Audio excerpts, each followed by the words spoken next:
Hey guys, in this video I'm going to be talking about the top 3 best free dating sites you can use right now. If you find this video helpful, please consider to like this video and subscribe to my channel. In saying that, let's just jump straight into the video.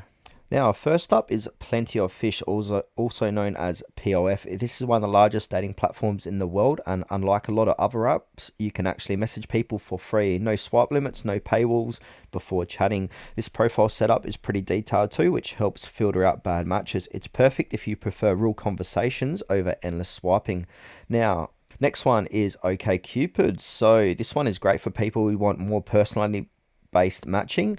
You answer a bunch of questions and the site calculates your match percentage with others you can browse, like, and even message people without paying as long as the match is mutual. It also supports a wide range of identities and orientations, so it is super inclusive.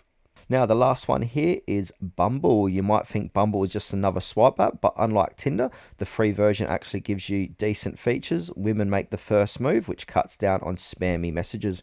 You get a daily limit on swipes, but messaging and matching are still totally free. Great for people who prefer a slightly more respectful dating pace. So there you have it. Plenty of Fish, OkCupid, and Bumble. These free dating sites you can use right now without spending a cent.